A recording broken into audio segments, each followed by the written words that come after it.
حضرت موسیٰ علیہ السلام کا مکمل واقعہ۔ حصہ نمبر 1۔ فرعون کا ظلم، حضرت موسیٰ علیہ السلام کی پیدائش اور دریا میں صندوق۔ السلام علیکم ورحمۃ اللہ وبرکاتہ۔ ناظرین، آج ہم قرآن کریم کے عظیم نبی حضرت موسیٰ علیہ السلام کی زندگی کا آغاز کرتے ہیں۔ یہ ایک ایسا واقعہ ہے جس میں ایمان، صبر، ہمت اور اللہ تعالیٰ پر کامل بھروسے کے بے شمار اسباق موجود ہیں۔ اس زمانے میں ایک مصر میں ایک ظالم بادشاہ حکومت کرتا تھا جسے فرعون کہا جاتا تھا۔ وہ اپنے آپ کو خدا کہتا تھا اور لوگوں سے اپنی عبادت کرواتا تھا۔ اس نے بنی اسرائیل پر بہت ظلم کیا۔ انہیں سخت مشقت والے کاموں پر لگایا جاتا، ان کی آزادی چھین لی گئی اور انہیں ہر وقت تکلیف دی جاتی تھی۔ ایک دن فرعون نے خواب دیکھا کہ بنی اسرائیل کی طرف سے ایک آگ نکلی ہے جس نے مصر کے محلات کو گھیر لیا، لیکن بنی اسرائیل محفوظ رہے۔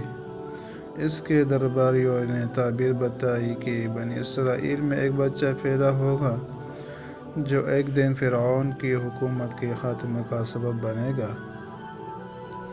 یہ سن کر فرعون بہت خوفزدہ ہو گیا۔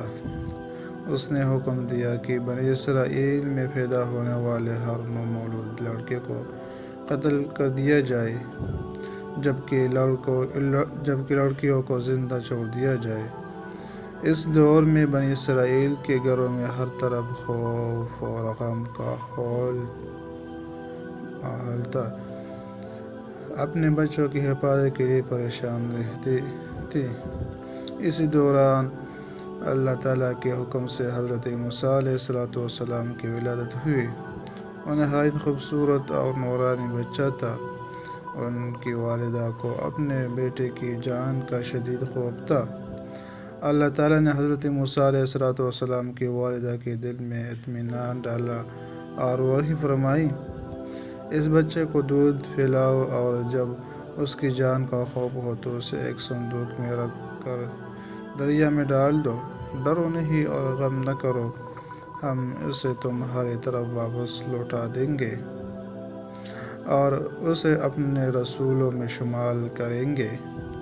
یہ اللہ تعالیٰ کا عظیم وعدہ تھا۔ حضرت موسیٰ علیہ السلام کی والدہ نے اللہ تعالیٰ پر کامل بھروسہ کیا۔ انہوں نے ایک مضبوط صندوق تیار کیا، حضرت موسیٰ علیہ السلام کو اس میں رکھا اور دعا کرتے ہوئے اسے دریائے نیل کے پانی کے حوالے کر دیا۔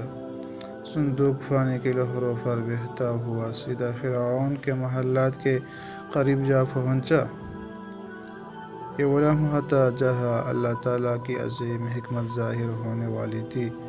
جس فرعون نے حضرت موسیٰ علیہ السلام کو قتل کرنے کا حکم دیا تھا، اسی کے محل میں اللہ تعالیٰ نے حضرت موسیٰ علیہ السلام کی پرورش کا انتظام فرما دیا۔ اس واقعے سے ہمیں یہ سبق ملتا ہے، اللہ تعالیٰ پر بھروسہ کرنے والا کبھی ناکام نہیں ہوتا۔